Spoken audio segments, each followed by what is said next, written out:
Alrighty, guys. It is 3:30. It is Monday, June 29th. Last couple of trading days of June, and we are looking at the market, which is rocketing higher. Look at that. It's non-stop grind to the upside. It's been a sloppy one, but it's been net grinding higher. Nasdaq has been grinding higher with a pretty good move up to 30,000 now, and I would say that we are in a pretty good spot. We'll take this higher. So it's a very surprising move. Starting off this morning, we were looking at the pretty good move to the downside, some sloppy action.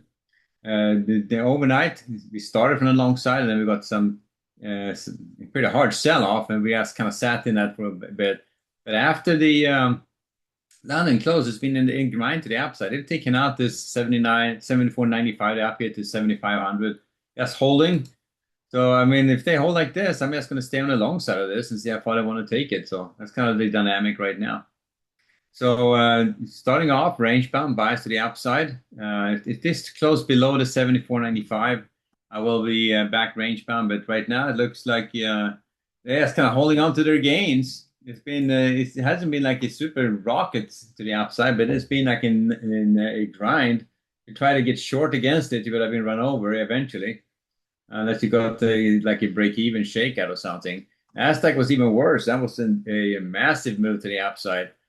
These guys, with the same story there. We started off from the long side, but then we got this hard sell-off, and that kind of put a damper on the whole thing, and we just kind of sat there for a bit. But after these guys took out resistance and uh, they took out the resistance at the 750s, yeah, it was just kept grinding and started retracing to the upside. So pretty darn good move. Well, I won't complain. I'll take it. As you can see, we are waiting here. Yeah. So I would just stay on the long side of this going into the overnight. We'll see. They're going to have to retrace pretty hard if I'm going to change my bias on this one. So it's uh, if they start trading below they had the 29,930s. I would say below the 880s. I would start off more range bound. But right now, I'm just staying range bound trading. That's kind of what it looks like. So range bound trading biases to the upside. Watch that first ledge at the 980s. I would pay attention to that one, and I would pay attention to this support area here at the 930s. But I would wait for them. If it backs off more than the 880s, I would take off the long bias. But before that, I would just stay on the long side and see how far these guys want to take it. Going into the last trading day tomorrow, so we'll see if they can hold on to this one. But it was an interesting move today.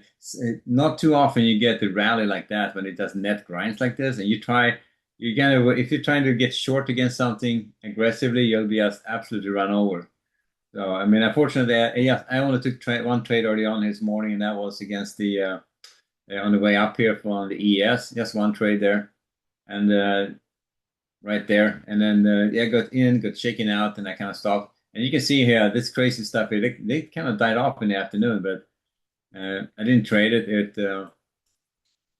it wasn't quite setting up, and I wasn't quite holding my breath that the long side was going to perform. But after that, they run up here to the initial balance high. This is ES more or less went sideways, and Nasdaq kept grinding. So starting off from the long side, let's see how far they're going to take it. So on the ES, pay attention to the 74.90.95. It comes closest below that to start off range bound. On the Nasdaq, I would hold off until the 880 comes out before I take off the long bias. On the bond market. On the bond market, I was going to take a trade there. I kind of missed it. That was early on here on the '09, but I missed that trade. After that third bar, the fourth bar kind of backed off, and then I did not try to trade that retest. You kind of had to leave a working order for that to work, and I wasn't that aggressive on it. That would have worked that one, but it's as I said, it's like slow motion trading, and I just didn't do anything with it. One trade was took on that ES trade, and that didn't go in. Just got shaken out of that trade.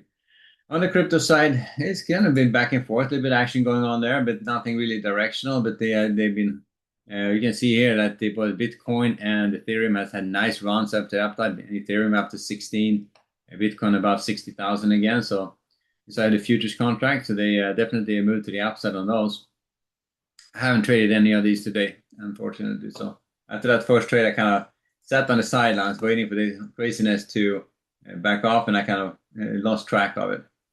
So there you have it. I had to pay attention to the screens. But Nasdaq was the one I kind of beat myself a little bit on because that one would have been worth a shot. But I had a couple of shots here against the Tablet after they took out the initial balance high, but I did not get in on those. So it just happened too quick, and I was just okay. I'm waiting for them to start failing, waiting for that short strike to kick in, but not today, nothing like that. So very difficult. So it looks like they had a lot of rebalancing going on last week, and today we're getting some net taking on position and again going into that third quarter.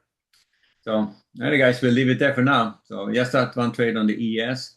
Not much to show for it today, but today is one of those days. If you try to trade it from the short side when you headed up to resistance, you would have been creamed. So, difficult. All righty, guys, we'll leave it there. I'll see you back at bright and early tomorrow morning for the last trading day of the quarter. All righty, guys, later.